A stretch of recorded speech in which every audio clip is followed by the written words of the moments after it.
ব্যাংককে বিমস্টেক সম্মেলনের ফাঁকে বাংলাদেশের প্রধান উপদেষ্টা অধ্যাপক ডক্টর মোহাম্মদ ইউনূস ও ভারতের প্রধানমন্ত্রী নরেন্দ্র মোদীর বৈঠকে বাংলাদেশের পক্ষ থেকে শেখ হাসিনার প্রত্যর্পণ সহ বিভিন্ন স্বার্থ সংশ্লিষ্ট বিষয় তুলে ধরা হয়েছে। শুক্রবার 4 এপ্রিল প্রধান উপদেষ্টার প্রেস সচিব শফিকুল আলম এ তথ্য জানিয়েছেন। শফিকুল আলম বলেন, বাংলাদেশ ও ভারত দুই দেশের সরকার প্রধানের মধ্যে অনুষ্ঠিত বৈঠকটি অত্যন্ত গঠনমূলক ও ফলপ্রসূ হয়েছে। আমাদের সঙ্গে পারস্পরিক স্বার্থ সংশ্লিষ্ট সব ইস্যুতে আলোচনা হয়েছে। প্রেস সচিব বলেন, শেখ হাসিনার প্রত্যর্পণ এবং ভারতে বসে তিনি যে উস্কানিমূলক বক্তব্য দিচ্ছেন এসব বিষয় বৈঠকে তুলে ধরা হয়েছে। এছাড়া সীমান্তে হত্যা, তিস্তা নদীর পানি বণ্টন সহ পারস্পরিক স্বার্থ সংশ্লিষ্ট বিভিন্ন বিষয়ে ফলপ্রসূ আলোচনা হয়েছে।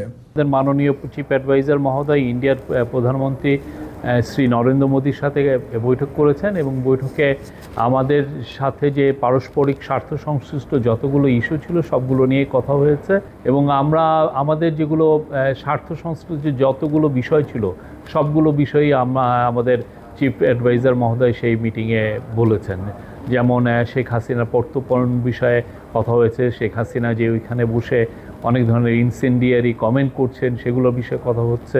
তারপরে বর্ডার কিলিং নিয়ে কথা হয়েছে। আমাদের দুই দেশের মধ্যে যে গাঞ্জেস ওয়াটার ট্রিটিটা আপনি জানেন যে নতুন করে এটার এক্সপায়ার হয়েছে, নতুন করে ট্রিটিটা হওয়ার আবার কথা হচ্ছে এবং তিস্তা ওয়াটার এগুলো সবগুলো নিয়েই কথাবার্তা হয়েছে। আমি বলবো যে মিটিংটা খুবই কনস্ট্রাকটিভ, প্রোডাক্টিভ এবং ফ্রুটফুল হয়েছে।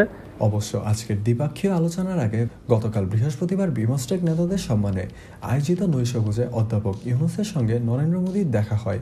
নৈশভোজে একই টেবিলে তারা পাশাপাশি বসেছেন, করেছেন কুশল বিনিময়। সম্মেলনের আয়োজক থাইল্যান্ডের প্রধানমন্ত্রী এই নৈশভোজের আয়োজন করেন।